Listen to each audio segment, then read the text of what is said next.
And we are back. We're back, Bumble Bitches. The Check-ins 2024 edition. It was so long ago that we did that. It's crazy to think that we actually started developing the check-ins 2 years ago. Right. And we didn't actually release it until December of 2022. So it was in development before it actually got released, but it's coming up on its 2-year mark on YouTube. So for those of you who are new to what we are doing, we devised a check-in list when we first started talking about doing relationship stuff and sharing our trials and tribulations to the world and things that we have implemented in our own relationship to make our relationship more structured. And in doing so, we created 3 questions. That was the original check-in list, which we put out to TikTok. Then we created an expanded check-in list, which went to 10 videos or 10 questions. And then now it's about to evolve into a whole other thing. Yes. The original check-in video can be found on our website as well as the YouTube page, although I may switch the one on our website to this one. But before we move into that, I have a couple of things that I want to cover. We're not going to get into life stuff this episode. We can do that when we get into the next thing. But my favorite phrase by Ronnie Coleman is if you always do what you've always done, you'll always get what you've always got. Correct. I'm going to make it a whole lot simpler. Okay. If you refuse to change, you will only maintain. You cannot progress if you're not willing to make micro adjustments or change your patterns of behavior to get to where you're trying to go. This involves your intelligence, your physical stature, your diet. Anything that you want to do in life requires you to actively make changes. And I think that's important because of the conversation that we're about to lead into. That's the thing. Also, we put our headphones back on so that we are not yelling because I get over animated and can't hear myself. And with the volume up, I can hear. I see that you're wearing your nightweave cloak. Yes, I am. This is now it started off as a D&D cloak, but now this is my everyday cloak. Just going to live your best nerd life. It's so nice. It's comfy, it's cozy, it stays warm. I have access to my arms. That's so funny. It's even funnier because you're wearing a really nice dress. Like, you look very good today. And then you put the thing on. I'm like, are we doing this today? And you're like, yeah, this is an everyday wear now. I'm like, okay, all it needs is pockets. Yeah, I actually have my dog training bag on too. I feel very feminine and tactical. Okay, so I really don't want to divulge too much because I want to try to keep this under an hour. Okay. What do the check-ins mean to you? What do you mean to me? Like, they mean a lot to me. Our check-ins mean a lot to me. But what are they to you? What is the point of the check-in? Like, what? Okay. So the point of having check-ins, like, why are we starting them? Why are we having them? Just what does it mean to you, babe? Okay. I'm overthinking it. So the point of the check-ins are a tool, like a Swiss Army knife. And the check-ins are a transitional period in my mind for people who come from abusive backgrounds or were not modeled how to communicate properly. And a big component of communication is understanding. And there is a lacking of that in a vast majority of the population. So, transitional period for people with an abusive background or the lack of understanding or the demonstration of communication, for them to get into the groove of being open emotionally in a shame-free zone and understanding that their partner is a safe space for them. And eventually the goal is for that to become just everyday communication. Right. So for me, the check-ins are a resource. This is human training. Yeah. We have to learn how to communicate with people, and we have to learn how to communicate with our person if we're going to try to do this life thing together. And everybody gets very comfortable in the way that they live their lives. You wake up, you go to work, you come home, you play video games, drink a beer, do dishes, feed kids, whatever. And your routine is established, and you do the same thing every day. You fall out of love, you fall out of lust, you fall out of passion, compassion, empathy, and your life is just what your life is. And that's the roommate phase and the rut that everybody finds themselves in because they are failing to continue to communicate with their person. Having questions like, how is your life? What are your hobbies looking like?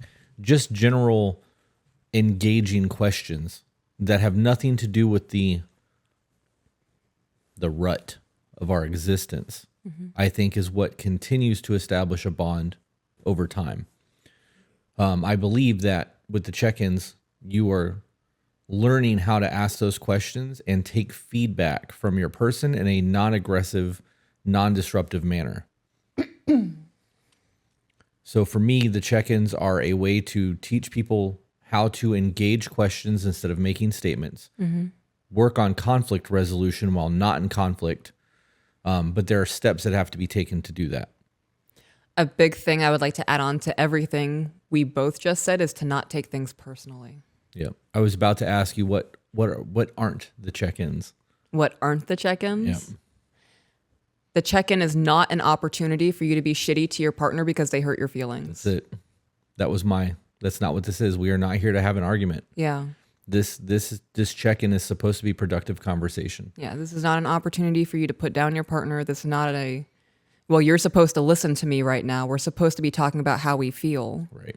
No, that's manipulation. Right. And how we feel is not a fuck you.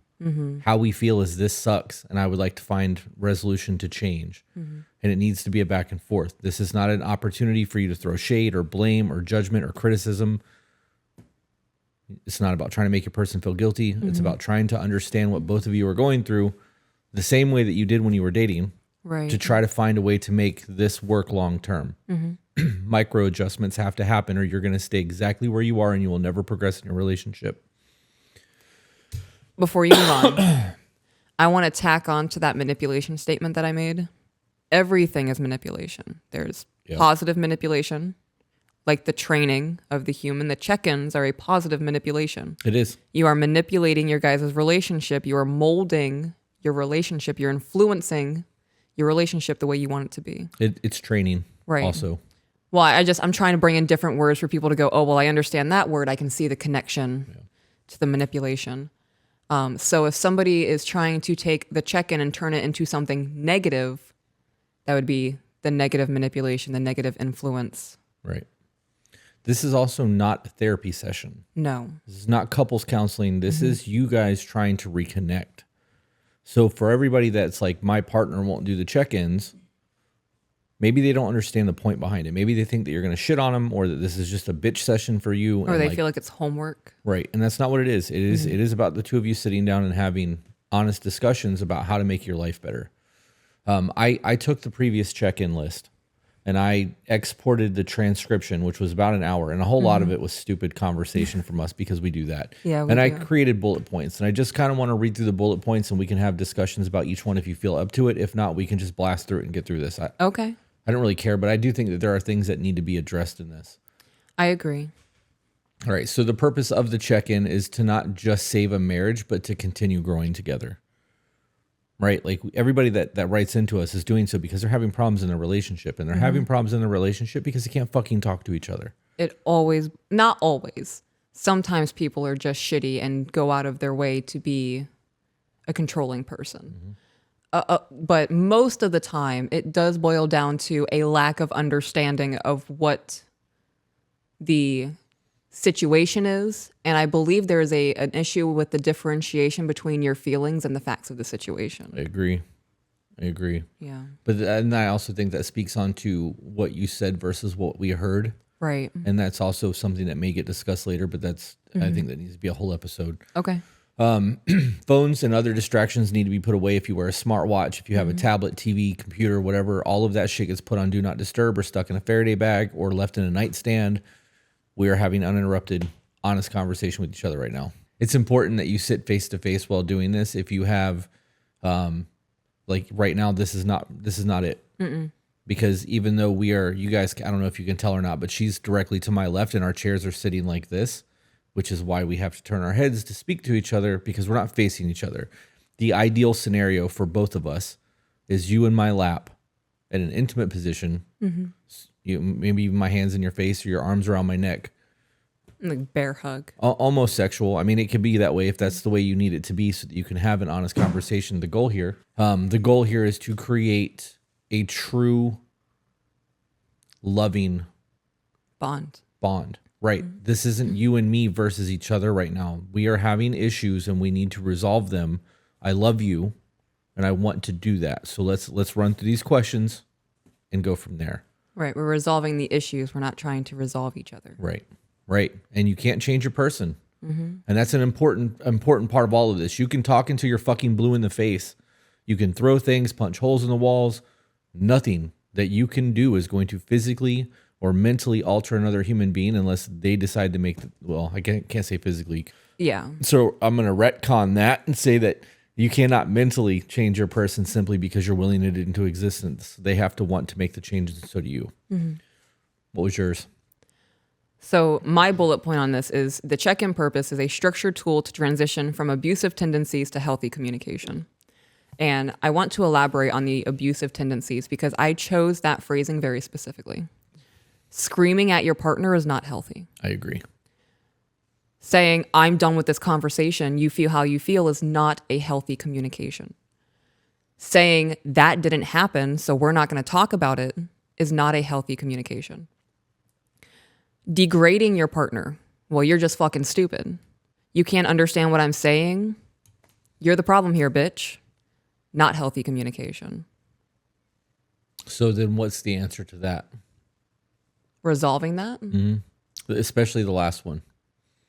I don't remember the last one. You said that you can't understand what I'm saying. Oh, you're the problem? Yeah. Because this was... we have actually resolved conflict between the two of us on the podcast live and still posted the shit unedited. Right. One of the biggest issues that we have is our cognitive biases on life. We view the lens that we view life through is very different. And you will say something and I will hear something, or I will say something and you will hear something. And it could be the tone. It could be the things that are left unsaid. It could be our own insecurities, our borderline personality disorders. It could be a whole lot of things. But now there's a fucking problem because you said X, I heard Y, and math ain't mathin'. Like so how is that resolved? Because most people are going to start repeating themselves. They're going to start having issues with their person and throwing shade, and then the cycle's going to start. So somebody hits me with, I don't remember what I said. You're not understanding. You're the problem, bitch. I mean, it was pretty much it. It is a little nastier the first time. Yeah, it was definitely nastier the first time. The first thing I would say is, don't ever call me that again or anything akin to that again. Our relationship would be immediately over. Okay, that's good because you're valuing yourself. Right. Self-worth. The second thing I would say is, why do you think that I'm the problem? I want to hear everything you have to say about that because you're going to divulge more information from me and I'm going to data collect. Somebody saying you're not understanding, you're the problem here, bitch, is very clearly emotional. Very clearly emotional. So the more information that I can get you to spew at me, the more I can kind of decipher from, okay, this is what they're saying because they're emotional. And now I can start to see a clearer picture of what the problem is. Because then they can say something like, I've repeated myself 5 times now. I don't understand why you're not understanding. And then probably not going to insult me again because I just threatened the relationship. I understand how it's frustrating that you've had to repeat yourself 5 times. I'm trying really hard to understand what you're trying to say to me because I care about what you're feeling. I would imagine people can say, don't talk to me like that in a lot of ways. Oh, yes, they can. And majority of the time when it's already in a super tense situation, it's not going to be polite. So if this is a reoccurring thing where they say something along the lines of and end it with bitch, typical response, elevated. Now we're never going to talk about this again. Get it swept under the rug and it's going to be brought up 6 months later when we're fighting about something else. Right. If you hit them with, if you call me a bitch again, I'm done. Calmly, collected, you're not calling them names. You're not throwing any other threats besides I'm not doing this. That might catch them off guard. And then asking, why do you feel like I'm the problem? Just like that. Why do you feel like I'm the problem, babe? Help me understand. That's another level of calmness where like, okay, now they're off guard. They still might be a little bit aggressive with their wording or their tone. They might still be elevated with their volume. But so the only way I can think to say this is just to say how I experience it. When I am elevated, it's everything is louder. Everything is elevated. The lights, the sounds. I could hear a bee taking a piss outside. That's how elevated I am. And you hit me with, babe, why are you acting like this? It immediately stops everything in its tracks. I'm like, I don't know. Why am I acting like this? What's happening with me right now? It's like a hard break. And the goal is to get not just them de-escalated. The goal is to get you de-escalated. And being that peace, being the calmness, you receive the energy you put out. Did all of that make sense? Okay. This is where we don't talk to each other like that comes into play. Right. When things start to get elevated, or again, the misunderstanding of communication where you've said something and I can't understand it, or vice versa, that is a huge, huge problem for us, or has been over the last few years, because of the way that we lived our lives. And we know that women's brains operate on a different frequency than men's do. I need to go through every single bullet point to completion before moving on to the next thing. And if I don't understand why we're arguing at point 1 and you're on point 6, we're not having the same conversation. Like, so of course I'm not going to fucking understand where you're getting to that point. Right. So us having that, whoa, we don't talk to each other like that. I'm trying to understand, like you said, I care about how you feel. I want to correct the problem, but if I can't figure out what the problem is, I can't correct the problem. Right. That changes the dynamic of the conversation. And these are tools that we're giving you guys ahead of time, because when you run these check-ins, you may run into this. In the last 2 years, we've learned that the average check-in is about 2 hours on the first time. We've heard some go as long as 8. I actually think somebody had to take a break and like pick it back up the next day because there was a lot of things going on. Yep. But the feedback that we got even from that one was that things started changing after that. It went great. So, so be prepared that if you do these check-ins, you're going to need 45 minutes to 2 hours on the average first check-in. I would plan on 2 hours. I would plan on 2 hours. Yeah. You ready to go to the next one? Yes. Okay. So you want to approach your questions in ways that is going to benefit the conversation as a whole. You want to avoid saying things like, we need to talk. You text me or say that shit to me while we're doing something and, oh, I need to talk to you later. No, fuck that. You need to talk to me now, because you just opened up a whole can of anxiety. And though I'm holding lighter fluid right now. Yeah. Like, and though I'm working on this shit and I'm trying to improve, that's the trigger for me. We both know that's a trigger for me. And like, I've gotten a lot better. And now it's just like, are we good? And you're like, yep, we're good. There's just things that we need to run through. And from that point, I'm like, cool, I'm not worried about it then, because we're good. I know that if we're okay, everything else is fine. That wasn't always the case. And in a scenario where you were like, if you were like, well, no, I'm having issues because of something that was said yesterday that I would like to discuss with you. My next question would be, are we okay? Because a conversation is very different than you're packing your shit and leaving, right? I can handle a conversation. If you're packing your shit and leaving, I'm coming home. Like, we need to, please don't leave. I would like to try to resolve this. So don't say we need to talk. That triggers defensiveness. And then you also want to focus on soft startups. Soft startups are engaging your person with questions, getting them to talk to you a little bit instead of just coming in, slamming the door and being like, you fucking did da da da da da. Right? Soft startups go a long way. You want to ease into a conversation from a place of love, not from a place of hostility and anger. Yeah. The other option that you can do in that is to plan the check-ins in advance. It's Wednesday. Babe, I heard about the check-ins. I want to try it. Let's plan for Sunday afternoon from 1 to 3 to just engage with each other. We'll put the cell phones down. We'll have a drink. If that's what you do, we'll have lunch, whatever, and we can have a check-in in the living room. Also, you want to phrase questions to engage your person instead of making statements. This is an I versus you thing, which we've made videos on, but it's important to remember that when you ask a question, you are engaging your person. And you can try this with anyone. If you walk by someone and say something, it may take them a moment to respond if they respond. But if you walk by and ask a question, they're going to stop what they're doing, because now they have to think about what's happening. You're not just giving a command or a demand or a statement or a criticism, because a question is always less. If I was like, I like your dress. You'd be like, okay, thanks. If I was like, why did you wear that? Even though that's kind of a shitty thing to say, you would want to talk to me.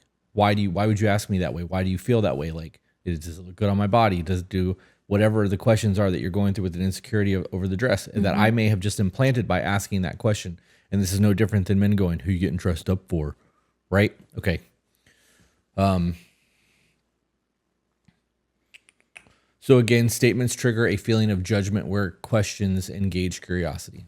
That's the end of my 2 bullet points on the approach questions. I see you got one.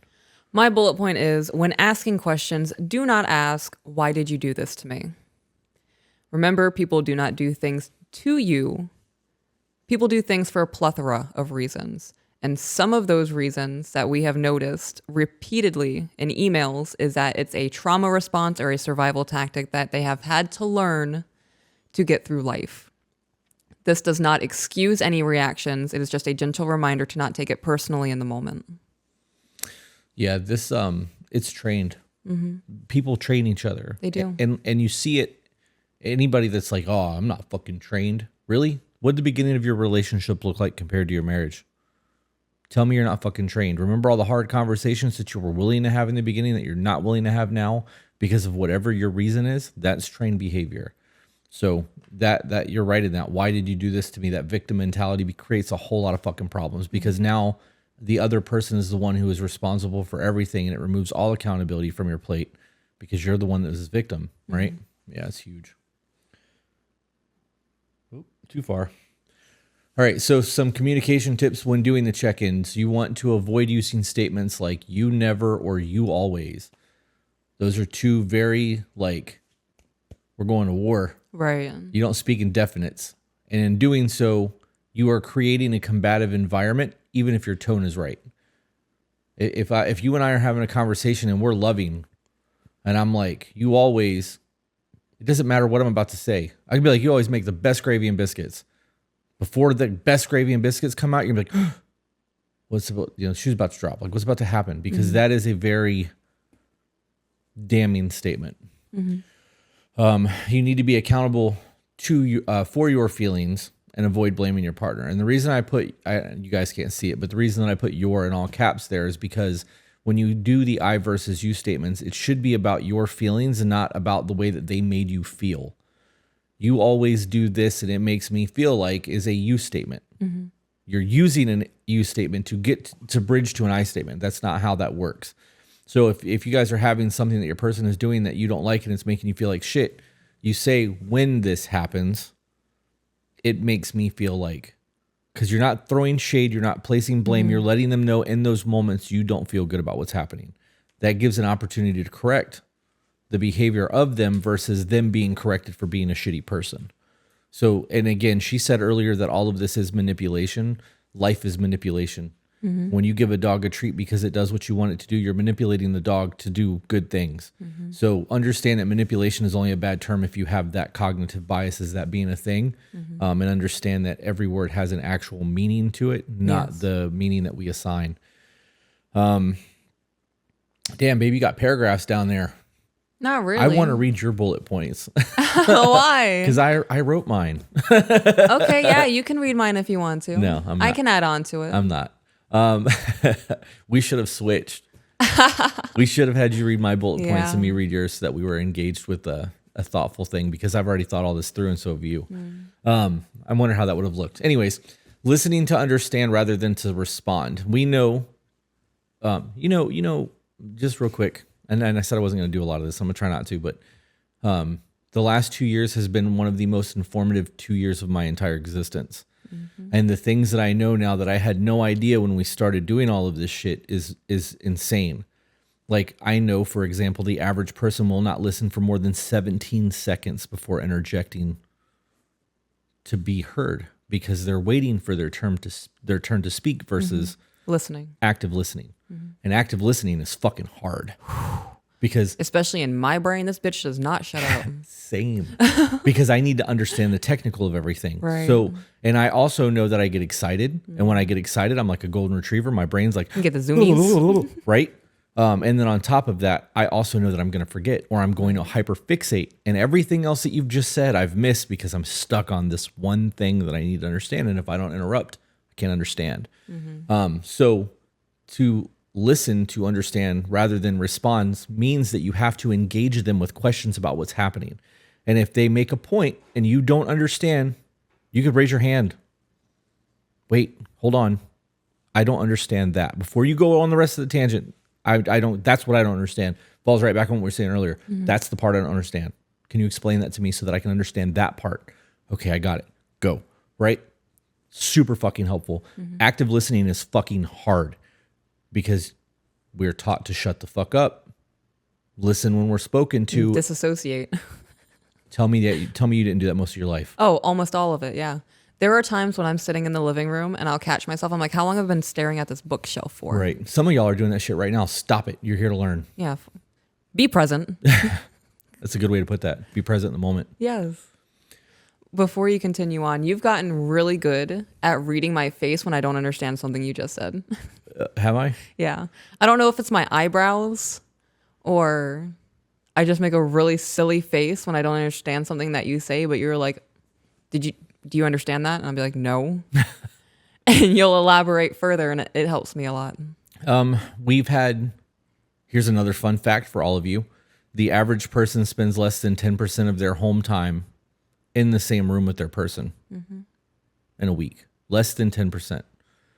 Of that 10% of time that you're spent, less than 35 minutes is spent having conversations that don't have to do with bills, kids, school, jobs, car maintenance, honey-do Just lists. life shit. Less than 35 minutes a week. That's not a day, insane. a week. Give me one moment. Okay. How many minutes are in a week?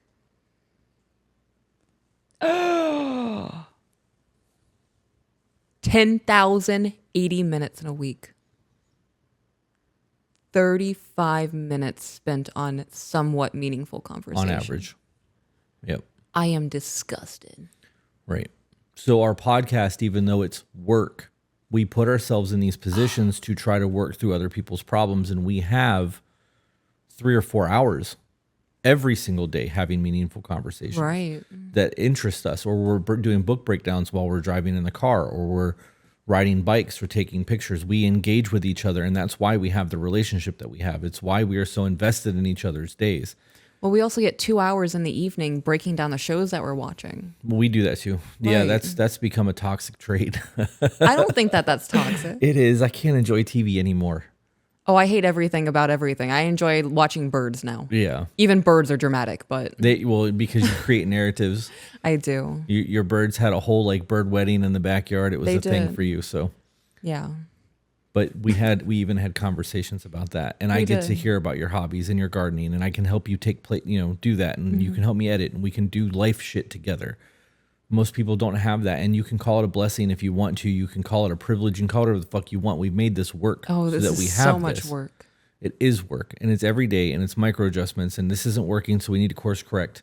We are the fucking navigators of our ships, and we are trying to stay as close as we can without collapsing the ships together.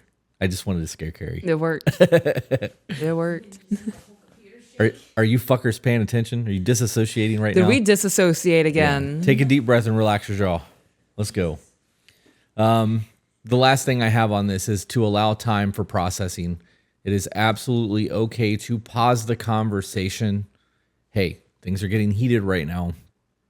I love you. I don't want to fight with you. I am starting to get angry. You are going through whatever emotion you are feeling right now. Let's take 15 minutes. Take a break. If it's really elevated, you need 45 minutes. Yes. Because that's how long it takes for the stress levels and the cortisol levels in your brain to decrease from an elevated stance. Are you going to forget what you're going to say? No. Men, a really good way to do this with your woman is to go get a snack. I was just about to say go get food. That's why I knew I wasn't going to forget. Go get a milkshake from McDonald's. Yep, that's or get your favorite fries from Checkers. Like, Yep. I was just about to say that. I'm going to go get food. yeah. What do you want? You don't even have to be nice about it. I know you want a snack. I'm going to go get food. I'm going to come back and be like, I should have got, what do you want? I'm going. Do you want what you always get? Yeah, I'll be right back. That's good. That aggressive loving of me would do it for me in that moment. Yeah. Like in that heated moment, yeah. Be like, if you hit me with, I know what you want, I'm going to be right back. I'm going to go to Checkers and get my favorite fries. I'm going to go to Five Guys and get your favorite milkshake. I love you. I will be back. And then you just leave the house. Yeah. Yeah. Because like, even though we're frustrated in the moment and you're frustrated about whatever's happening, We're still serving each other. you still took a moment to love me and serve me and remind me of that love. And that's a repair action It in the is. moment as well, which is important to recognize. You would get a booty pic while you were out. Yeah. Yeah. Well, that would change the entire course of our conversation. Right. as No, well. but like that would be like you remedied. That's your repair. Here's my repair, just so Yeah. you know that we are okay. That's healthy and good. And it's hard. It's And very hard. It takes conscious effort. Yeah. You know, sometimes this shit's not. You know, you could be sitting on the couch and be like, I need to do something really nice for her. Mm-hmm.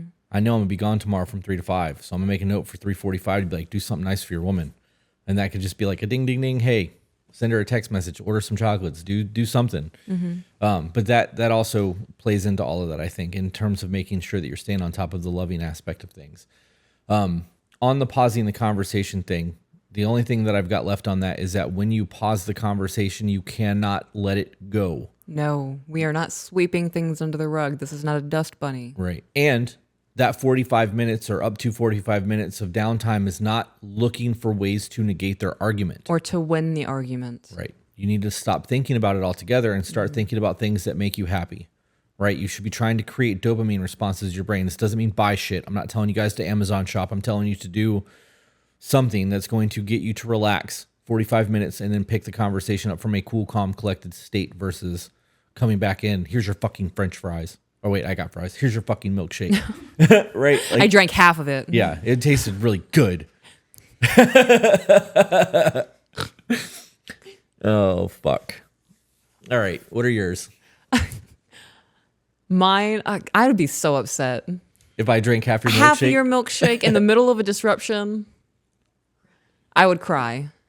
I would cry over that. Like, are you getting ready to leave me? Why are you being so mean? It would like a quarter of a shake or like 2 drinks, 3 drinks. Like, what's the acceptable? Any of Because it. you know that you're always drinking somebody's milkshake No. if you get them a milkshake on the I way back. never do. Shit. I never do. I do. I do eat some of your fries though. See? See? It's the wife tax. Yeah. But not, I feel like the milkshake is a sacred thing. I fucking drink your milkshakes. If you're making me go get a milkshake and there's a straw in that bitch, I drank some of it. It's because you put it there. I know. Did the work for this shit. It's my If you took a sip, I'd be okay with a little sippy sip. Just a little. Are we talking like a big man bite?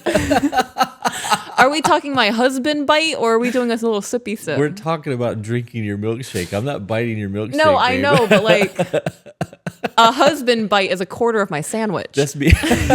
So if we're doing a husband sip, It is a quarter of your sandwich too. it is. It's like a gator going for the. I feel so called out right now because it's not just a bite; it's a bite with a twist to get more of it in It there. is. It's like a ha. Because you made the sandwich. Because you don't like, just go in, you go ha. Yeah. Yeah. So fucking stupid. Oh shit. I don't take big gulps of your milkshakes when I buy them because they're too hard to get down the straw. So they're tiny sips. Yeah. Yeah. This is also why we DoorDash our milkshakes now, because by the time they get there, we can actually fucking drink Yeah, them. they're a little melted. And that place has giant straws. It's amazing. Yep, they do. Okay, we're side railing. I want a milkshake. Me too. Okay, next point. My points. The biggest part of communication is understanding. If that is lacking for you or your partner, it is okay to say, I don't understand. And even though it is thoroughly infuriating to repeat yourself, rephrasing your feelings or thoughts is better than a screaming match. That speaks to me pretty hard. I hate repeating myself. Yeah. I do too. I recognize I involuntarily, like subconsciously, when someone goes, what? Or I don't understand that, You raise your voice. I talk slower. Oh, okay. Well, that's the second option. I talk slower, but some people take offense to that. Like, I'm not fucking stupid. Don't talk to me like that. Like, I don't recognize I'm talking to you like that. I am trying to Make you understand. help you understand. Yeah. And sometimes I know that I am roadrunner with my mouth. I got to dial that bitch in and we got to. Everyone does that. Right. And they raise their voice or they talk slower or they do both. And if you think I'm wrong, watch anyone who speaks to somebody else in a different language, like you speaking slower in your language is going to fucking help them understand what you're saying. I'm American. See it on every single television show. Yeah. Yep. My next bullet point is be the love even when you don't want to be. In heated moments, communicate how important the relationship is and how much you love your person. That was one of the hardest things for me to do in the moment. Why? Because I have gotten so used to your compassion means nothing to me. I am fighting you right now. So if we're fighting, I have to fight to the death, even though this hurts me, even though I don't like being this way and I'm going to fucking cry for 3 hours after this. I don't want to die right now. So I am going to claw and I'm going to bite and I'm going to take chunks out of you, even though it's doing irreparable damage to our foundation, survival of the fittest. To recognize that you are a safe person, that when I came to you with, I don't want to talk to you this way. I'm going to interrupt you so that you can not cry on camera. This is behavioral traits that are learned because this is how you've survived your entire life. And it's worked. And you know that if you get combative and we're going to be combative towards each other, you can be nasty and that's going to keep you safe. And afterwards, you guys might be able to talk and work things out. That's not the fucking answer. Yeah. That's definitely not the answer. But because that's what's worked for you in the past, that's your go-to. If I bite back, they stop biting. Yep. That's it. That is a learned behavioral trait. That is people training. Mm-hmm. You can learn that shit and you can unlearn that shit, but it takes work. It also takes a gentle handler. Yeah, I agree with that. That speaks to a woman's safety. It speaks to everyone's safety, but specifically, it's more for women. I'm gonna retcon that one too and say that that's not true. I think that that's an everyone thing because men are told to shut the fuck up, pick yourself up by the bootstraps. Your feelings don't matter. Nobody gives a shit that you're upset right now. You have a fucking job to get done. Go to work, right? Like that's created a lot of fucked up ass people. I believe in all of that. But for everyone across the board, though, I expect. Okay, wait. What do you mean you believe in that? Before I go on my tangent, I believe that there is a time and place for men to be upset and cry. Like you should be working through your shit, but there is a time and place for it. Like I agree with that. We're gonna cry Sunday night from 9 to 10 o'clock and have a bitch sesh, but the rest of the week, it's time to fucking be a man. Pull yourself up by your bootstraps. Go to work and get your fucking job done. Make sure your family's taken care of. Your kids are healthy. You need to be getting therapy. If you can't work through that shit on your own, there needs to be resolution to what's going on in us. Right. You have to vent the bottle because you can only put so much in, and eventually it's just going to spill over if you don't vent it. And that's what I meant by that. And I agree with that. And I agree with that for women as well. The children will see me cry. You will see me cry. Society has seen me cry, and you guys will continue to see me cry. Every podcast. It's not a podcast. You guys will see me have emotions. The children will see me have emotions, and I will explain my emotions to them so they can understand the healthy outlet for what I'm going through. If I need to break down and scream and cry and have a little breakdown, I will do that in a closet or in a bathroom. That's just a safe space for me. There is a time and a place for that. I am not going to stop in the middle of Lowe's and start screaming, fuck this, and sob.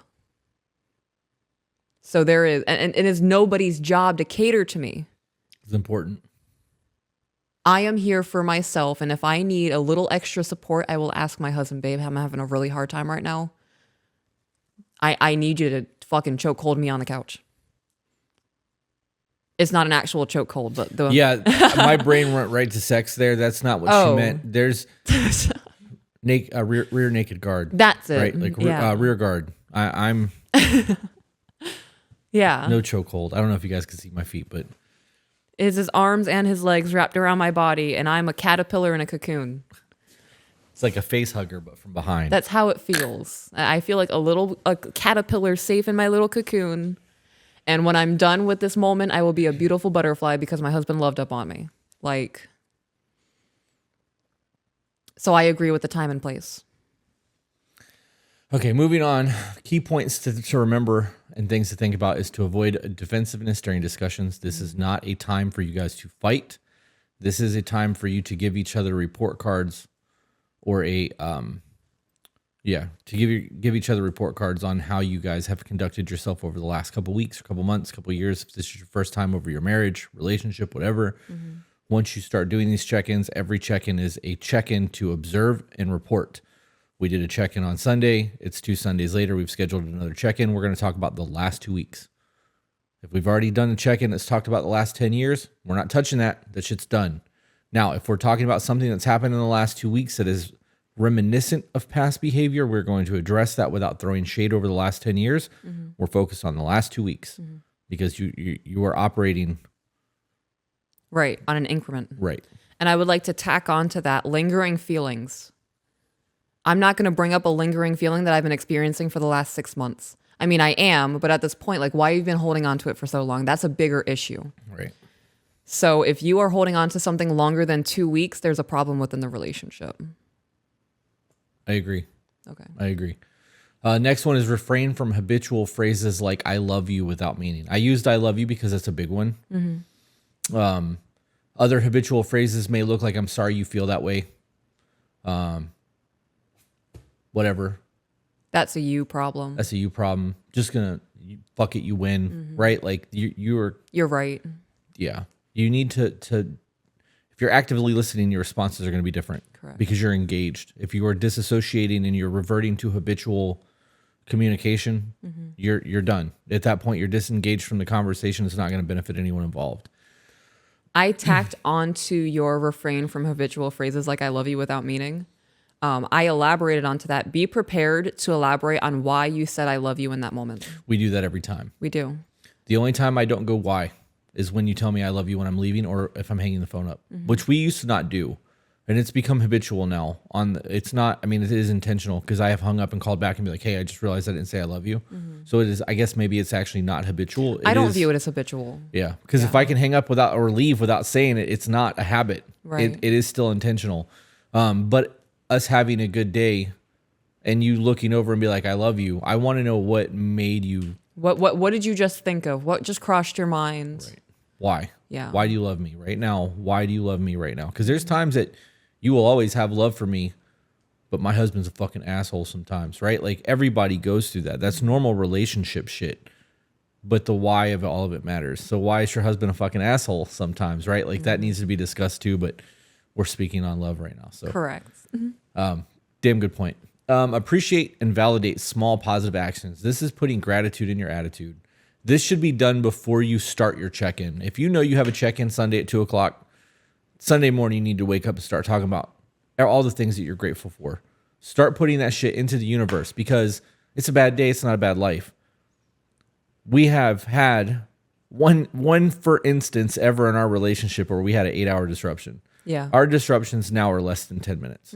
We have a heated, elevated, and then it's done, right? We're not holding on to shit. Like we work through it in the moment. We move past it. There are a lot of people who have not gotten to that point yet. And if you have this sucks, what's the fucking point? I could do better. She could do better. This isn't working. I'm not enough. She's not enough. She's gained weight. I've gained weight. Whatever. You are now looking for excuses to exit. Instead of reasons to fix it. Right. Life is fucking dope. Kids are thriving. Business is good. Job is good. Communication's good. We're healthy. Date nights are bomb. Sex life is amazing. Like you should be putting that gratitude out there so that when you sit down for the check-ins, you're not coming from a place of anxiety, depression, fuck this, I don't want to talk to them, I could do better, whatever. Put gratitude in your attitude. You said that, and my mind went to, oh, how can I say this? I'm just going to say it, and if you want to cut it, you can cut it. I love shaking my ass for you. I like you shaking your ass for me. So, and I do that because you make me happy. I know that men are visual creatures. I'm going to visually stimulate the fuck out of you. Attention is here. So I'm going to put a little giggle in my wiggle.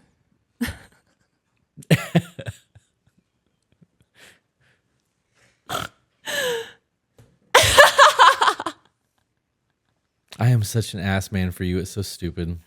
Yeah.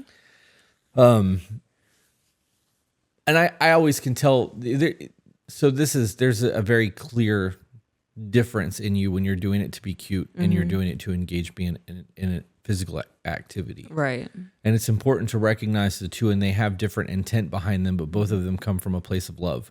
And the intimacy is there just with different things. We'll speak on the difference of intimacy later, because intimacy is not just sex. Right. Intimacy looks like us watching TV and your feet sitting in my lap. Us making eye contact in a crowded room. Right.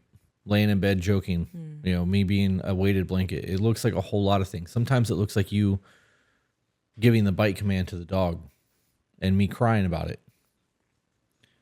There is going to be things that are meaningful in your life that shows the love between two people, and that is intimate, because you don't share that with other people. Seeing somebody else tell their dog something, or to share a moment like we share, I don't give a fuck about that. I'm not in that relationship. It doesn't affect me at all.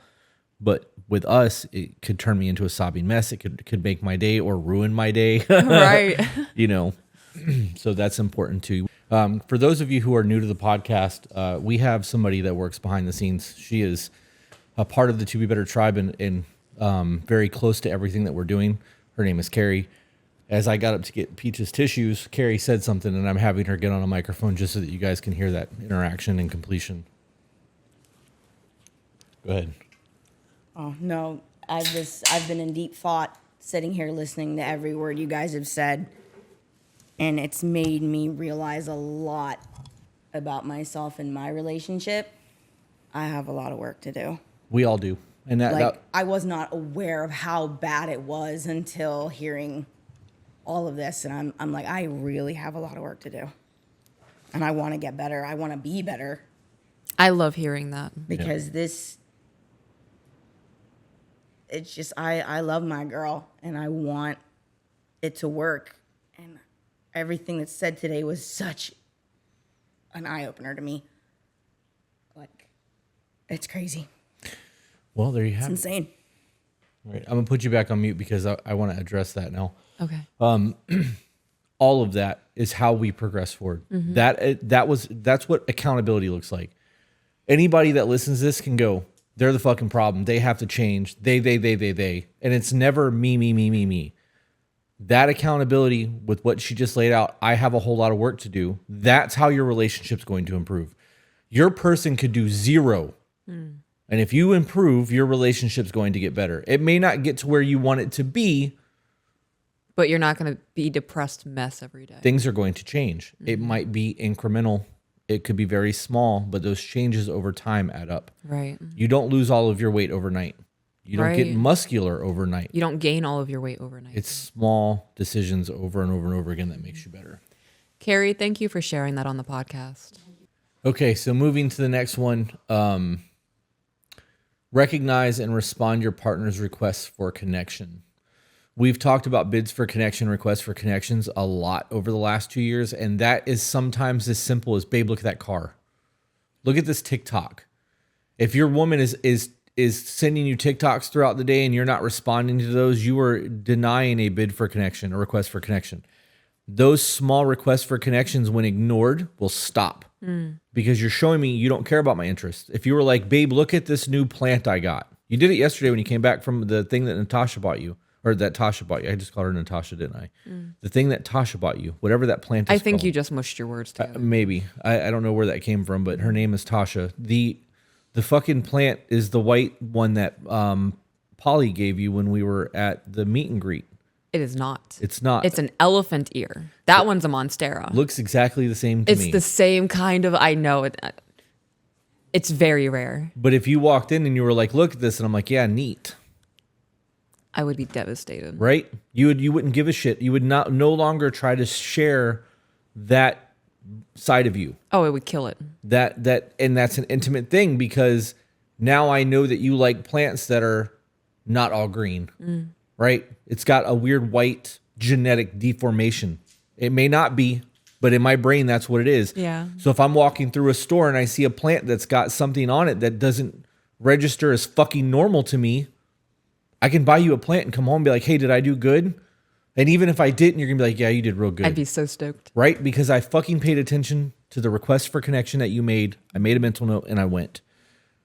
If you turn away from your partner enough, you are going to live as roommates. You're not going to exist moving towards each other. And you see people all the time say that you grow as a person throughout your life. And if you are in a relationship with somebody and you are not growing together, you are in fact growing apart. Correct. And that growing together takes work. You want to cover the last little bit of that? Your blurb, and we'll move past. So my blurb says, do not say something to friends or family that you would not say to your partner for whatever reason. If you feel more comfortable talking about your relationship to others and not your partner, you have turned away. I'm going to go as far as to say that there's an emotional cheating that happens in that. I agree with that. Yeah. And that also speaks... Especially if it's to the opposite sex. Opposite sex. Opposite attraction. The same attraction. The proper attraction. To whatever you are attracted to. Right. There we go. To whatever you are attracted to. If somebody is good looking and you are divulging things to that person because they make you feel good, but you're not talking to your partner about the things or specifically about that person, Yep. cheating. Yes. So that's important. I think that in recognizing that too, it also speaks on the security.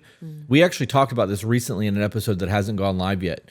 If you can't talk to your person, or you like, I don't know what to say, I don't know how to say it, whatever, and then you unload on somebody else, you know what the fuck you needed to say. You just didn't feel safe saying it, or you didn't see a point in saying it, so you shut the fuck up and let it go. That's not the move. So if that's the case and that's what you're going through, you know it needs to be said. You need to talk to your person. You either fear talking to them, you don't think change is going to happen, or you don't see the point. Yep. That speaks on a much bigger conversation, and that conversation needs to be had before the surface conversation happens, because that's the real issue in the relationship at that point. I agree. Moving on, emphasizing vulnerability and honesty. I really don't like the term vulnerability, but it's in there because people are going to relate to, they're going to take it as what the internet means vulnerability is, Right. not what the actual meaning of the word is. I prefer saying emotionally open. I would, or mature, emotional maturity Yeah. and honesty. So you need to ask yourself if you're completely honest with your partner. And if you're not, you need to be able to find a way to be emotionally honest with them when you're having the conversations during the check-in. You need to consider if there's something that you've wanted to discuss but haven't, and then find a way to make that a thing. And if that means writing it down and creating multiple drafts to like get it down to the point where you think you are articulating your needs clearly, that's something that you need to do. Reflect on whether you have kept feelings hidden to avoid conflict. That's another thing that needs to be discussed. And then assess if you can be vulnerable without fear of judgment. That part, that word, in that context, vulnerable actually means what it meant. Assess if you can be weak to your partner without fear of judgment. Sometimes I need to be picked up. Sometimes you need to be picked up. Sometimes we're just not fucking able to do this shit on our own. That's where that weakness comes in. And if we are putting the ability for you to crush us in your hands in that moment. And so many times we see women use that against men, and that's why men won't allow you guys to see that sides of us. And once that's happened, that emotional destruction will get locked away. Nobody will ever be able to do that to us again. So that's important to remember. The bullet point that I made, so this is for you, the person watching this. When you go into a check-in, you have to remember that this is not a space for you to be harsh or pass judgment, and encourage open communication even if you do not agree with the standpoint that your partner has. It's a hard one. It is a very hard one. And we had the first time that we had that conversation, you just stared at me. And I was like, what? And you were like, I don't know what to say that. And I'm like, there's nothing really left to say, babe. You have your viewpoint and I have mine, and we don't agree with it. It doesn't make it so that we don't love each other. We're not at odds. We just don't agree on this opinion. I will try my best to make it so that whatever my decisions are moving forward about this thing doesn't affect you. And you can do the same, and we're good. That's healthy. That's normal life shit. Like, that is how relationships should be. This is why people can't talk politics or religion or disagree anymore, because everybody thinks that if you disagree, you don't like somebody. Or you're now enemies. Right. That's bullshit. You know. All right. Important reminders. This is a big one for me. Recognize that men often hesitate to be open emotionally due to societal expectations. Pick yourself up by the bootstraps. Quit fucking crying, pussy. You got a job to do. Let's go. You're a man. Suck it the fuck up. Like, so knowing that that's what we're told and that's the way we've lived our entire lives, getting, or in the event that they have been emotionally destroyed and had their vulnerabilities thrown back in their face and weaponized against them, you're not going to be able to get that out of them very easily. And that speaks to the safety of the relationship and speaks to the way that you, as a woman, have trained your man to behave. Obviously, generalities, we are in a heterosexual relationship. That's what we're speaking on. This applies to everyone. If you are in the LGBTQ plus community and that's a thing for you, you can apply this shit to your relationship. Don't fucking get hung up on the labels of things. That's a you problem. And then lastly, address any fear or insecurity about being open with your partner. So in the event that you have been emotionally destroyed or you have had issues in the relationship, that conversation could look like, I really have a lot of things that I need to get off my chest. I have a lot of fear, uncertainty, doubt. I am very nervous to have this conversation because I don't want it to blow back on me. I don't want to hurt us. I want us to thrive, but I feel like in order to do this, we have to have this conversation. And then say what you need to fucking say.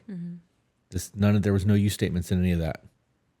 You trained me. You didn't. You never. You always. None of that was stated in that sentence just now. That was about how I'm feeling, my fears and insecurities, and what I need from this conversation. And what I need from this conversation is to get it off my chest so that the relationship is good, right? Because there's no shame there. There's no guilt. There's criticism. It's just open honesty. I see you got a bullet point there. My bullet point is, if you do not feel safe opening up to your partner, that should be the main focus of the check-in, not current or past transgressions. I actually agree with that. And I think that if you have the time, you can take a break and then come back and finish the check-in and actually get into the past transgressions. But it needs to be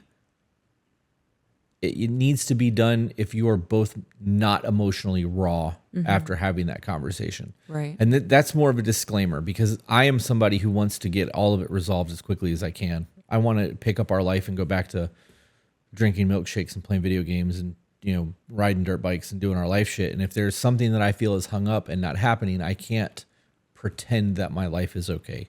So if you are like I am in that scenario and you are able to not be emotionally raw after having the original check-in, you can pick up that conversation again. But I think for most of the population, it is better to wait. So I just had to add that caveat because I know me. Right.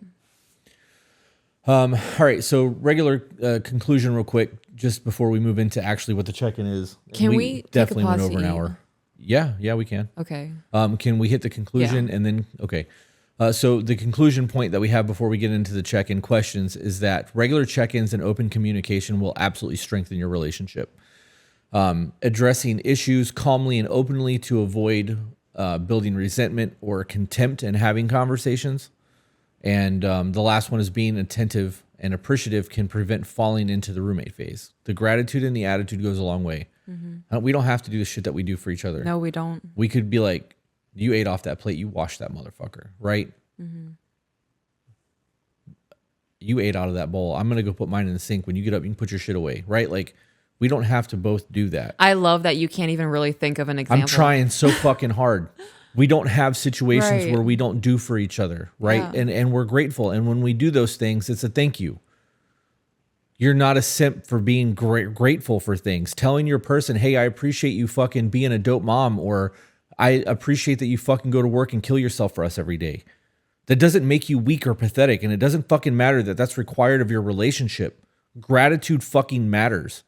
I don't want to do for people that smack my fucking hand and look down on me for doing it. Or take advantage. Or take advantage or expect it of me. I want to do it because I feel like I'm doing good.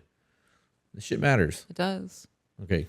I want to add on to this just real quick before we wrap up. Asking for a check-in and to have this kind of communication is not... What is the phrasing I'm looking for?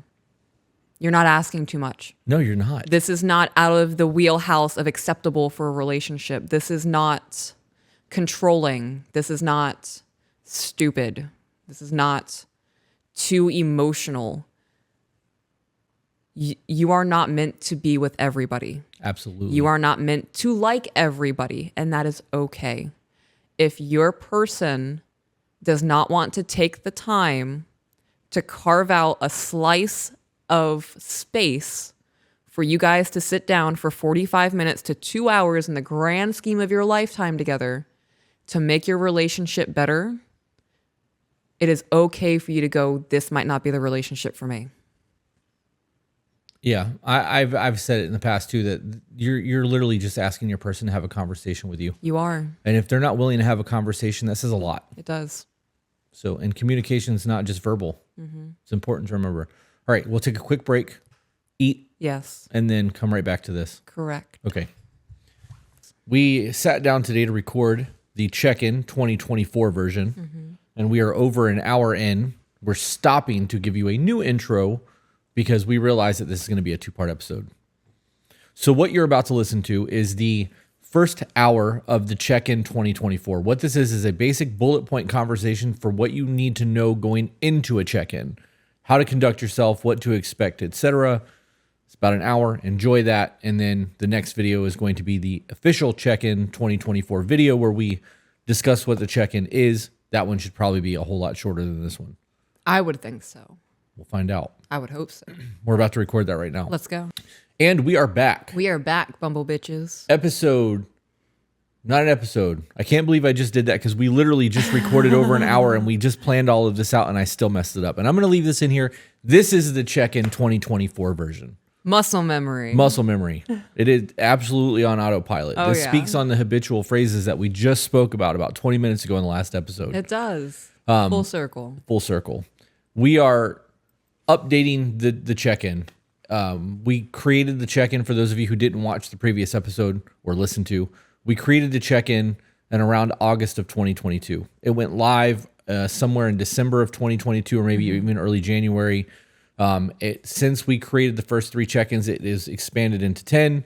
We're going to cover those 10 questions and we're going to add some bonus questions because I have added some shit to the check-in list. Okay. So did you cheat and see that? Did you see I it? did not. I saw all of this typed up and I was like, he didn't ask me to look at all of this, so I didn't. Okay, good. I'm very much someone who needs instruction. Yeah. If I don't think I have to do it, I won't. Good. I love that. All right, so I'm going to read a little bit of a blurb and then we're going to just jump into the questions. Okay. We've expanded our relationship check-in questions from the original 3 to 10, and now we've added even more to deepen the connection. Originally we asked, how is your mental health? How am I doing as a husband? And what can I do better as a husband? Sorry, I just ate. We also, we could say partner, say husband, wife, whatever. Boyfriend, girlfriend. I type this shit, so it's husband. Yes. Don't like it, don't care. Later we added, what did I do poorly this week? What did I do exceptionally well this week? And now we've added more questions to cover an even broader range of topics. We made it get all the way to 10. These check-ins are not about resolving issues or saving the relationship. They are about fostering growth and connection. And we have set some guidelines for all of these sessions. All distractions like telephones, TVs, radios should be turned off. You should be sitting face-to-face to ensure full attention. And the setup encourage an honest, intimate conversation. We touched on all of this in the last episode. I highly suggest that you go back and watch the 2024 check-in prep video.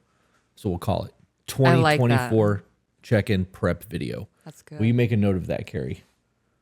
Okay. The initial check-ins might take a while as they provide safe space for deep, meaningful dialogues. It is crucial to approach each of these conversations with open-ended questions like, do you have a minute instead of we need to talk, which can make the other person feel defensive and set yourself up for failure moving into those. So real quick, the 10 questions that are asked during the check-ins are, how is your mental health? How am I doing as your partner? What can I do better as your partner? What did I drop the ball on this week? What did I do exceptionally well this week? How am I doing at meeting your emotional and intimacy needs? How would you rate our sex life on a scale of 1 to 10? Are you happy with the division of housework? Do you feel safe with me? And lastly, what is something that we should do that we haven't? For those of you who've never done the check-in, we will have a downloadable PDF on our website for free so that you can download all the information that we've provided and read it in an actual check-in and go step by step for those of you who need the instructions. Do you want to talk about any of that before we move on? I think that's all pretty self-explanatory. Okay. We did a lot in the prep video. We did. So, Okay. So these questions cover everything from emotional well-being to practical household matters, ensuring that all needs are addressed. They provide an opportunity to discuss personal feelings, set expectations, and plan enjoyable activities together. The biggest part in everything that I just said is the setting of expectations. Your feelings matter. What you're doing in your life matters. Date nights matters. But the expectations that you have of each other, if not spoken, you are premeditating. You are, what was the phrase? Unspoken expectations are premeditated failures. yes. So if you're not setting the expectations and you're not having the discussions about it, you are going to have problems.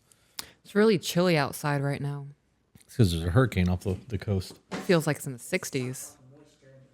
So those 10 questions were part of the previous check-in. The things that we've added, we were in the check-in prep video. That was the ads, some of the ads, and then the bonus questions that we've put in here are quite a bit. This puts us at 17, 22, 24, 25 total questions on the check-in instead of 10. And you can break this down into multiple check-ins if you want. You can do bits and pieces of it. If you just want to have a sexual intimacy check-in, 7 questions. If you want to have conversations about building trust after cheating, there's a couple questions. So you can kind of fit this to your life. Oh, yeah. You can mix and match and pull questions that you're interested in and nix the ones that you guys have covered. Yeah. And if you've watched the original check-in video from the beginning of our podcast, or you've listened to that, or you've done them, you have a good understanding of why you do this. And that is to teach you how to communicate effectively to your person. It's not about talking at each other. Right. You are supposed to be talking to each other. There's an ebb and flow that has to happen. And this is all, I was going to say open to interpretation, but some of you have a really fucked up interpretation of things. So I would say that use these questions as a rigid guideline. You know how to talk to your partner. So if reading this verbatim is going to feel like a science lab to them, that's not a natural environment for you guys. So you can add your own warmth to these questions when talking to your partner. Yeah, absolutely. And you can alter the list. Right. We tried to be as broad as possible. In reality, probably 30 to 40% of people out there aren't going to need any of this. But they're going to have other needs. And if we give you an idea of how to make it work, you can rewrite the shit to make it work for yourself. Yep. Okay, so the first question on the sexual intimacy. Think about all the times that we've had sex. What were your favorites and why? Asking this question is going to make you not only think about all of your fun sexcapades, it's going to make you remember why you were in love with the person and the lustful feelings and doing it in the car, or all of the crazy fun that you had when you were courting and dating and living the lustful life. It's also going to remind your person that you have wants and desires that may not be getting met in the moment, that just never get talked about because sex is a chore. It's happening when you're tired. It's happening, 1 o'clock in the morning after a long ass day, or maybe it's not happening at all and that needs to be corrected. So Right. do you have anything that you want to add on that question? No, I don't. Okay. You want to read the next one? Give a thought on that, because this kind of makes this will make it so, I mean, you don't have to, I can do it, but this would make it the way that was like I suggested in the last video. No, I can. Okay. All right. So the second bullet point is what turns you on.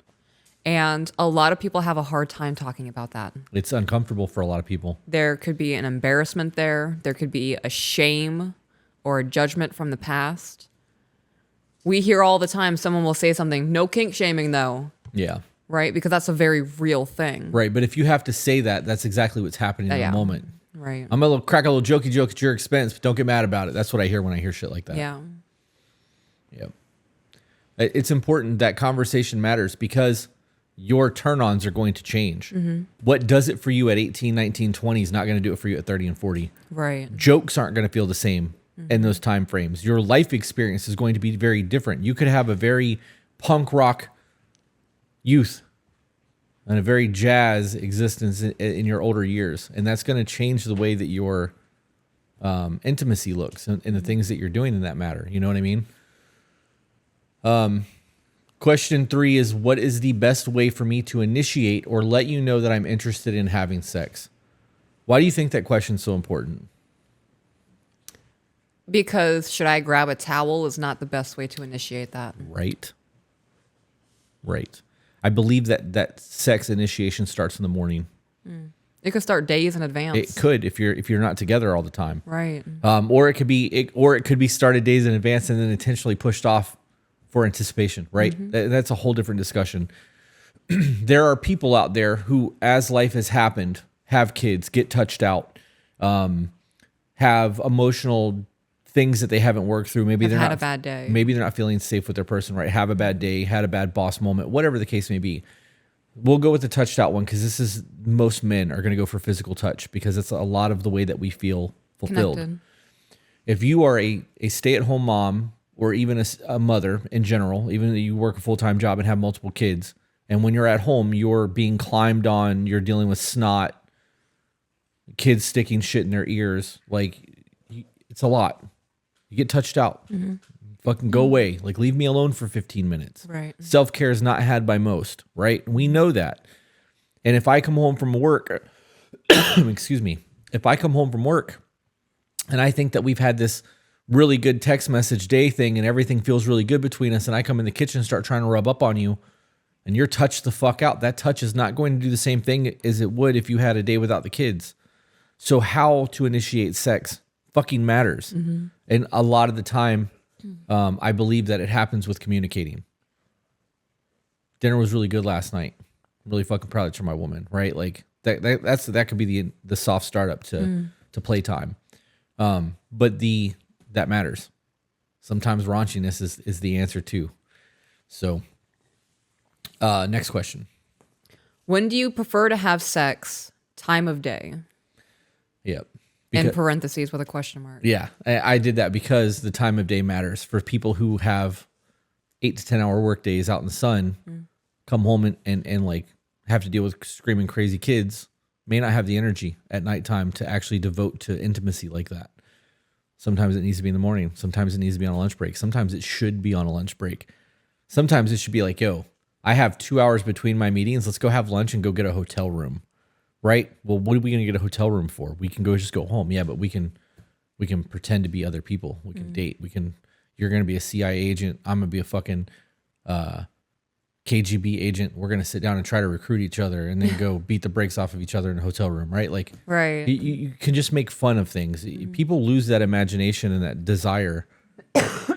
And the fun of it goes away. It becomes a routine, just like every other aspect of our lives. And it's important to have the questions about that so that you know how that matters. I actually think that falls back into the how you initiate. Okay. What's your favorite position? This kind of is a no-brain question. I do think that that's going to change over time based off of our bodies because we are going to be a whole lot more comfortable doing shit when we're in shape or not overweight than we are when that happens. And that speaks on childbirth. It speaks on happy marriages. It speaks on the American obesity epidemic. Like there's a whole lot there. I'm not going to touch on that one very hard. I do think that changes. I think that speaks to security and comfort of one's own body. Next bullet point is there something sexual you've wanted to try but never asked? That's a fun one. Yeah. Yeah. Say you've been married 25 years and you've had a very vanilla marriage and deep down you've always had things that you've wanted to do but you're afraid that your person's going to look at you differently. If you've had a very vanilla marriage and sex is not really even a thing and you're both craving it, that conversation could lead to new toys or, fucking sex on a beach which I don't recommend because sand in the ass crack sucks, but it's glass. It is, yeah. There's a whole lot of things that come from those questions, but you have to, that speaks on trust and insecurity.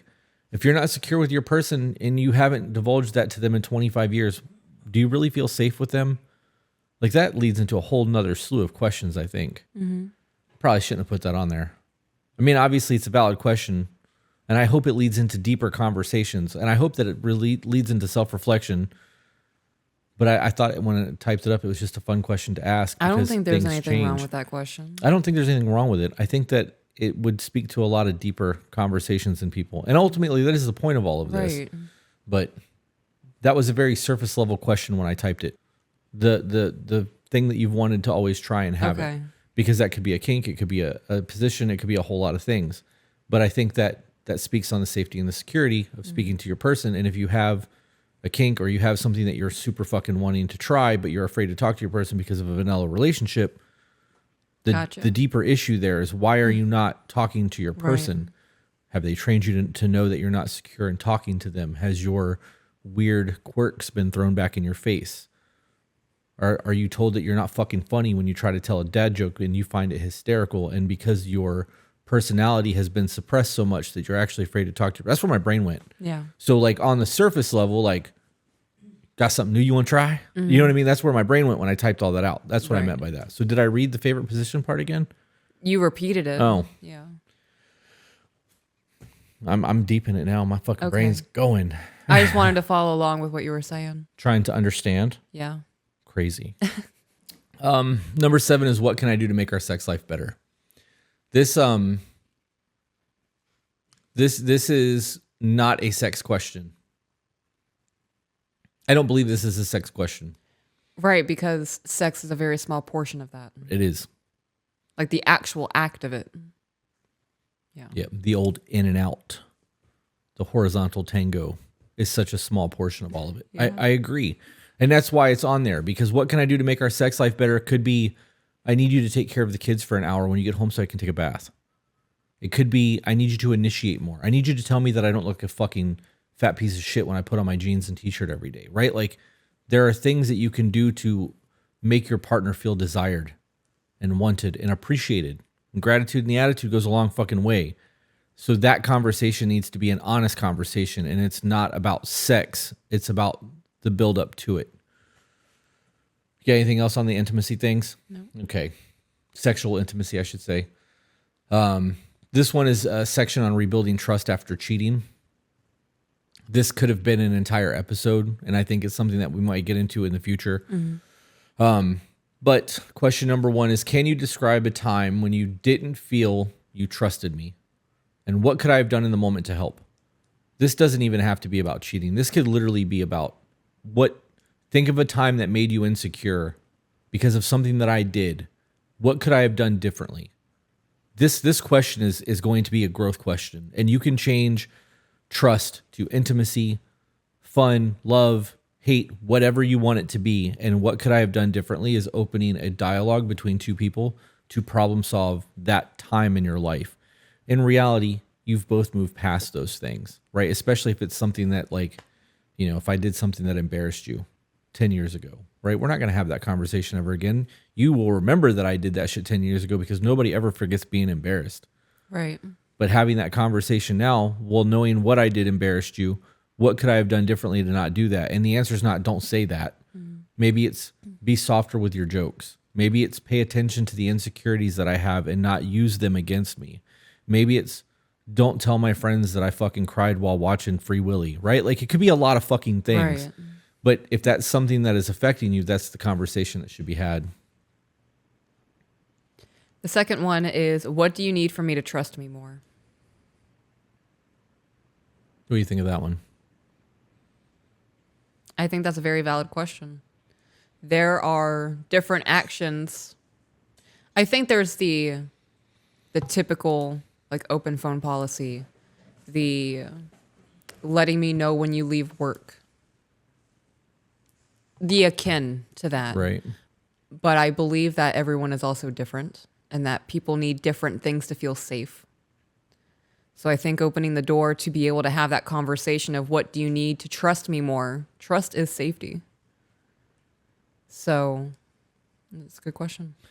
If you were to ask me that, my answer would be, I don't need anything from you to trust you more, right? Because this is us we're talking about. Mm-hmm. But I can tell you the things that you have done that has solidified all of that.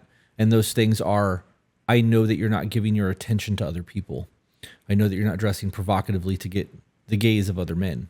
I know that you're not taking the things that I do for granted, right? These are all things that establish the foundation of what trust sits on for me. Mm-hmm. And because you're aware of that and you nurture those things, I can't think of a single thing in our life that you could do that's going to make me trust you more, because it's there. Like, I can't think of a single thing that I would be ashamed of or afraid to tell you. I think that there'd be things that I'd be afraid to talk about because of my own bullshit, like not wanting to ugly cry and break down or whatever the case may be. But it has nothing to do with me not trusting you. It's, I don't want to pull that scab off internally, right? So that matters. And I don't think that a lot of people can say that. I don't. We have all of each other's passwords. Everything is available to either one of us, and we've never needed to look, right? Never had the urge to. There's no point. It's just not necessary for us. But a lot of that comes down to, I know that in a really fucked up scenario, if you did something that I thought was really, really wrong, I could just come to you about it. I don't have to like try to beat around the bush. I don't have to try to sugarcoat to not hurt your feelings, because I can go, hey, I noticed that this happened. It made me feel like shit, or whatever it made me feel like. And I would like to have a discussion about this so that it doesn't happen again. And you're not going to get defensive. You're not going to be like, well, you're the fucking problem. You need to change. You're not going to throw some shit in my face that happened 8 months or a year ago. Like, we're going to talk about the now. We're going to fucking move past it, because that's what we do. But that also developed that trust aspect. Does it look different for you? And like, if I was to ask you that question, what do you need from me to trust me more? Is there different answers that would come from Peaches than from Chris? Is there things that I could do to make you trust me more? I don't like that it says make me. Need for me to trust me more. What That's you need better. for me to That's trust me I like that better. No, the trust is there. I don't worry about anything when it comes to you and our marriage. And why? Why is that then? What solidified it for me was you went out of your way to go, I am disgusted at seeing half naked women on my Instagram now. I'm done with that. It was something that I was always secretly insecure about, but out of all the relationships I've been in, that was the number one thing. All of the men were like, just fucking get over it. This is social media. This is what men do. So that was just something that I just quietly accepted, that to be in a relationship with a man is to accept that he's going to look at other women. That when we were in Vegas, I think it was the first time that we went out there. I was scrolling Instagram, and you were filming me. Like, we were laying head to head, and you had your camera open to see what I was doing. And it wasn't to see what I was doing. No. I know you weren't spying on me, but I'm like, look at this squirrel. You know what I mean? Like, that's what we were doing to each other. You were showing me all the little cute animal videos and stuff. Yeah, we were laying like this, and we were just showing each other our phones. They were upside down, but still, like, we were able to see what was going on. And you made a video about it, and you were like, "This is security," because my Instagram is animals. Like, there are boudoir photographers on there now, because we've been hiring boudoir photographers, and I want to, like, obviously inspect people that we're going to be paying to take pictures of us and risque things. Right. But even that, like, I don't use those accounts. We have a lot of Instagram accounts. I don't log into any of them until I need to post something, which is rare. I'm glad that's a thing. That's such a trivial thing to me. What do you mean trivial? What I just said, not the trust. Okay. Right. Yeah. The trivial may be a shitty way to word that, and I might get heat over that, but I think that is. I don't want to call it stupid. It's not a big deal. It's not something that I would ever want to destroy our foundation over. It's such a meaningless thing. You know that. People say that social media doesn't destroy relationships. People's character destroy relationships. I believe that with social media becoming such a prevalent part of our existence. And accepted. And it's so widely accepted. And as you said, this is just what men do. That's not what men just do, because up until, 2015, Instagram didn't even fucking exist. So, like, how is that what men just do? Right. Granted, there's always been like porn magazines and shit like that, but even that was kept under wraps. Like, it wasn't like they were out there fucking trying to give these bitches money and fucking, thirst trap content and talk to them over the internet. You know what I mean? Like, that wasn't a thing. There was no engagement then. Right. Now there's the hope of the opportunity. Yeah. Recognize me. Yeah. The next one is, what do you need from me to show you that I am committed to this relationship? This is obviously, these are cheating questions. Right. So number 2, the one, what do you need for me to trust me more, is not really relevant to most, because it is specifically about cheating. But that was a conversation that we were able to have that had nothing to do with that. Right. And I just learned something new. So, like, maybe these are questions that you should ask, even if it's not a recovery from cheating. Would you agree with that? I don't see the harm in asking questions. Okay. So then what would you need for me to show, what do you need for me to show that I am committed to this relationship? What, and I don't mean that like in a right now thing, but like, what are some of the things that you need from me on a daily basis? Because if for cheating, that's going to be a different answer, but because we don't have that problem. Not entertaining random women on the internet. Adding random women on Facebook just to make a new friend. That chatting it up with random women on the internet just to have a bigger social circle really rubs me the wrong way. I have been cheated on so many times because of that shit. Or in the guise of that. That's one of those things that I do need as a form of commitment in the relationship. Real life friends. Yeah. People are too comfortable using the term friend. Yeah. Without the actual deep understanding of what a friend is. Yeah. The next question is, what areas do you think we need to work on to build trust? And then 5 is, how are we similarly different regarding trust and commitment, and how can we accept these differences? I had to separate those. To me, that's one long ass question. 4 and 5 should be one long ass question. Okay. But I separated them because there could be a big discussion on 4, what areas do you think we need to work on to build trust? But I think that 5 is, how are we similar and different regarding trust and commitment, and how can we accept those differences matters? Because if you have a man who thinks that it's okay to do all the things that you're having a problem with and you can't come to an agreement there, your trust is never going to be solidified. He's going to continue doing what he's doing, and there's going to be heartbreak no matter what. Or vice versa. Or vice versa, right? I was Just because everyone needs to hear that. Right. Not everyone. There are people who get up in their panties about it. Yeah. Well, I was just trying to go based off of the example that you just gave me. So, moving on to general relationship questions. There's only 2 of these, and that is, what can I do to initiate repair during or after a conflict? How important is that conversation to you? Massive. And why is that? Because I need that reaffirmation that everything's okay. I am very fight or flight after a disruption. Yeah. I am so used to abandonment and people not giving a fuck about me that I need aftercare. It's exactly what it is. It's aftercare. Mm-hmm. You're also somebody who needs physical compression. Touch during conflict. And I'm the exact opposite. When I'm mad at you, don't touch me, get away from me, leave me the fuck alone. Like, it's been my entire existence. And I've had to overcome that to be able to start repairing our days when we're having bad days in the moment to make them shorter. And there's an ebb and flow there, right? Like, I have to give up something of me to make you happy, and you have to give up things of you to make me happy. And that's how we make that work. For me, repair during or after a conflict looks like, I'm not leaving. That's how we start our conversations. We're about to have a hard talk right now. Just know that I'm not going anywhere. This isn't the end of our relationship. We're just about to have a hard conversation. You could be mad as fuck and tell somebody some shit like that. Like, that's not easy to say when you're angry at somebody. Especially if you've not learned how to channel your emotions properly in the moment, right? Mm-hmm. So for me, that's what that looks like. I love you. I'm not leaving.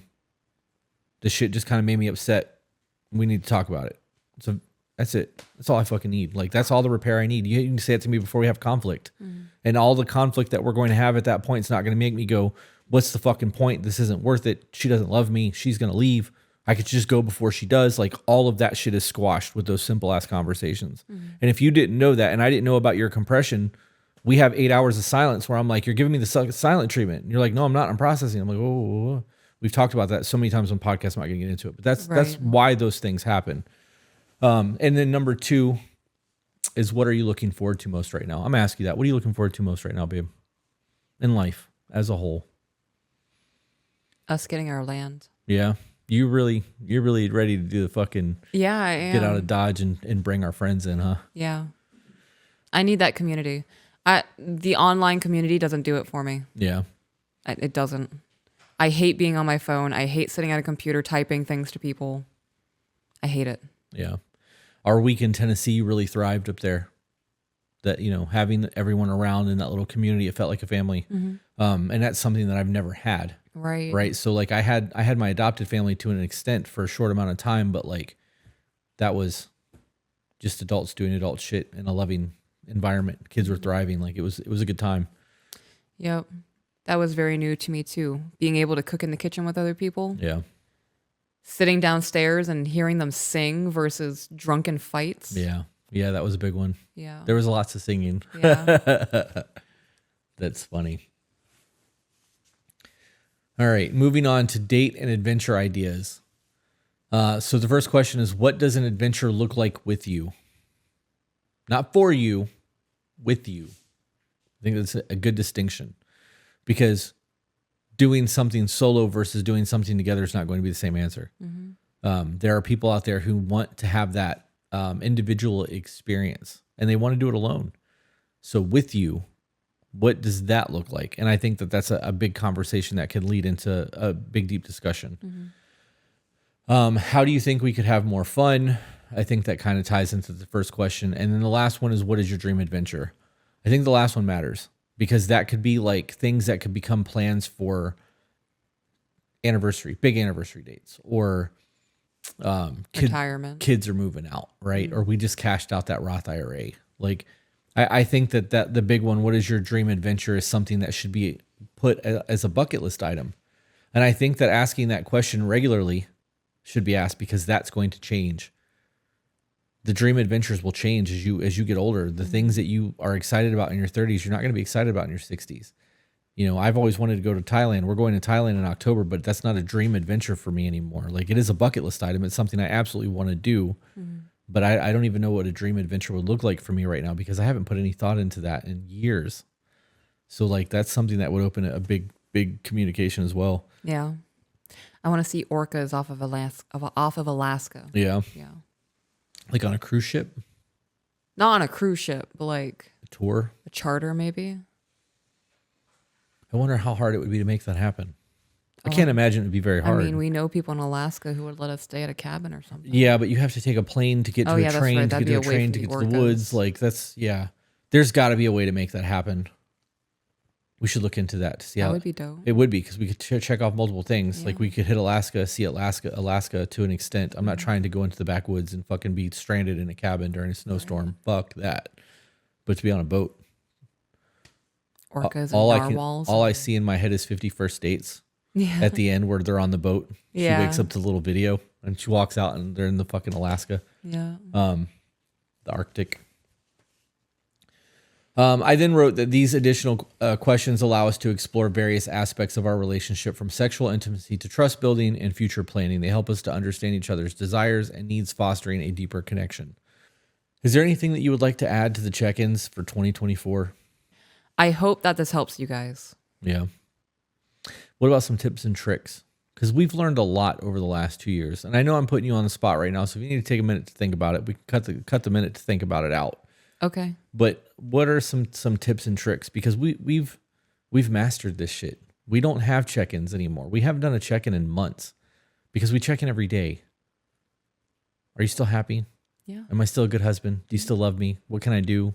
Is there anything you need from me today, babe? I'm about to go to the Right. kitchen. You need a drink. Like, we serve each other, and that service matters. There is a servant aspect to loving one another. I believe that. But we have mastered what it is to talk to each other in each other's communication styles, that we don't raise our voices. We may give each other shitty looks every once in a while, but we can't make our voice and our face match. We're Right. working on that. But so what are some of the trips for people who don't have the level of communication that we have right now? What are some of the things that you would tell them? Give me five bullet points from Peaches on how to have a successful communication or conversation. Don't take things personally. Don't plan your responses. It's huge. Your responses are going to be based off of the data you're receiving in the conversation. Well, you said this last night. Well, I'm telling you this now, and this is what's important. I am elaborating on what I said last night. This is what you need to hear. That shit's important. Because you've both had time to process. Right. Okay. Can I expand on that? Yeah. Okay. What I would like to add to that is that pre-gaming an argument in your head is going to work you up more than just having the conversation, because you're going to go, well, if I say this, she's going to say this, and then I'm going to say this, and she's going to say this, and I'm going to say this, and then you in your head you've already won the argument, and you're approaching it from a scorekeeping. I'm going to win this argument. She's going to know how I feel today, right? Instead of I'm really not happy right now. And that's really what matters is we need to figure out how to make the happiness a thing. It's not about score. It's not about you. It's not about me. It's not about us, one of us being right or wrong. Our shit's fucked up and we need to correct it. So when you said that, that's exactly where my brain went to that. So that's a strong one. I fucking agree wholeheartedly on that one. Gentle physical touch is important, especially when you guys are upset at each other. Okay. Don't distance yourself in the house for the next week. If you guys usually sit next to each other on the couch, don't sit on the opposite end of the couch to make a point. Maintain your base level of intimacy. I'm going to expand on that one too, if you're okay with Okay. it. You know, earlier we said that the average person spends less than 10% of their time at home in a room together and 35 minutes or less a week in conversation. As that time decreases to the 35 minutes, the touch stops. And the Gottman Institute and a lot of these other love lab type things have all stated that when you look at people who have been married for a duration, the more the touch, the more successful their marriage is. So if they go out to a restaurant and they hold hands at the table, or they're touching each other's feet, or they're making it a point to hold hands in the car, that constant physical connection helps determine the longevity of a relationship. And for people who touch more, they talk more. So if you notice that you're finding yourself in the roommate phase and you're keeping your hands to yourself unless you're trying to get laid, there's a good indication that your relationship's not where it should be and your communication's fucked up. The relationship as a whole is not right. Yep. I'm making notes because I want to have a conversation about that as a full episode. So that was a really good point as well. You're fucking killing it. Do not have check-ins in any form besides in person. Verbal. Right? Yeah. We're not doing this through text message. If maybe your man has to go away for the next 6 months, we're Zooming it. We're not doing this on a phone call. We're not doing this through text message. We're not doing audio voice notes. Right. We're going to carve, I don't care if it's at 3 o'clock in the morning when you get off your shift. I'll set my alarm where you're waking up and we're going to do this check-in on Zoom or FaceTime or Skype or however we have to make that work. Because body language is 85% of communication. Right? 85%? Yeah, it's 75 to 80%. 75 to 80%. Yeah. It's a massive chunk. Some people actually say it's as much as 90 because that's animals are the same way. Babies, all of that shit. Until we teach them what sounds are conveying, because it's all our speeches. There's Right. sounds and syllables that we put together to make you understand what we're trying to articulate. Dogs they don't understand language. People are like, you should train it in German. It understands German. No, the fuck it doesn't. It understands the sounds that we teach it. It understands our body language and our gestures. And then it associates the gesture to the word. Right. So that body language shit really fucking matters. So body language is huge. Yeah. I can tell by having a conversation with somebody if they're uncomfortable by the way that they're sitting or the way that they're standing. Like, I can tell by eye movements. yeah, if they're hyperfixating or they're overstimulated, there's a lot of that. There's a lot of really good books on body language. Yeah. I actually can pick it apart in TV shows too. Yeah. So what's the last one? So number 5 for me, when it comes to communicating with your partner, do not hit them with, well, my mom said. Oh, don't bring the mom in. Yeah, I'm going to do that. Okay. Your mom's not in this relationship. I don't care if your mom doesn't like the fact that your husband works until 10 o'clock at night. Is he providing for your household? Are you happy outside of missing him? Because if you miss him, that can just be a conversation. Right. That's Yeah. my final point. That final point can be really elaborated on Yeah. in a lot of fucking ways. So that was a really good 5th point. I'm going to give 5, but I'm going to try to make my 5 different than your 5. Okay. And I'm going to also need a second to think about this because some of mine were yours. Yeah. Some of them were not. So we'll start with the ones that were not. Okay. A big one for me is not pre-gaming the conversation. I said that a minute ago, but that's fucking huge because I do that. That is an overstimulated, overwhelmed, overworried, over whatever the fuck you want to call it. That's me not being able to be comfortable in having a conversation with somebody because either I'm vulnerable, I feel like they're going to destroy me, or whatever the case may be. That's absolutely a me problem. But I need to know that when I have a conversation, I need to be able to respond in the moment and not have a premeditated answer. So that's a big one for me. That's number 1. Doing that also eliminates your listening skills. It does, because you're going to say something and I'm going to respond to what I pre-gamed versus what you actually said. I'm not going to hear you. Right. It's a big one for me. Let's see, what else is there? I versus you statements is probably the second biggest for me. I am somebody that does not like to back down when challenged, even if I'm wrong. I will admit I'm wrong if there's a really good point that can prove my wrong, and then I'll apologize afterwards because sometimes I can be a dick. But I've had to learn that in having conversations where somebody cares about me, they're not throwing shade and blame. I love you. I'm not trying to like make you feel like shit. That's not my goal of the conversation anymore. My goal in conversing with you is to make sure that we have a successful outcome. And I believe that in order for us to do that, we both have to make it about us individually, not about what you did or what I did in that scenario, right? And then the other aspect of that is that we have the conversation about it being for the relationship and not for each other. I think I versus you speaks to that. And then I'm going to add that as a bonus, I guess. So that's 2.5. It's about the relationship, not about each other. Actually, we'll make that 3 because we can elaborate that on even further. So we'll go with that one. It's not about you. It's not about me. It's about the relationship. If we put the relationship first, if the relationship is okay, we're okay. So when we have conversations, you can't keep score. The conversation is about how do we make the relationship better? If that means that I have to serve you differently, if that means you have to serve me differently, that's what needs to happen, right? Because it's not about us, you and I individually. It's about us as a collective. Right.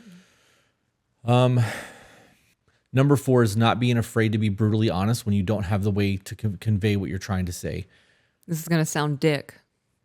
Doesn't mean that I'm trying to be an asshole right now, but I am upset in the moment and I can't think of a better way to word this. So I'm just going to say it. We can pause, process, and go from there. If it comes across wrong, blah, blah, blah, blah, blah. That pre-gaming or prerequisite or whatever the fuck you call that, because I can't think of the word right now. I'm about to do this. You know it's coming. It's coming from a place of love because I am, my brain's not working right now. I don't know how to say it. That heads up changes the dickhead statement from me just blurting shit to Changes the underlining tone of it. why it's coming, right? I think that matters. And my last one's going to be very similar to yours. Actually, I can't do that because it would be exactly the same thing. It's just not mom. And I was going to say keep your problems in your relationship. Seek unbiased advice if you're looking for it. Last one for tip in communication. Probe.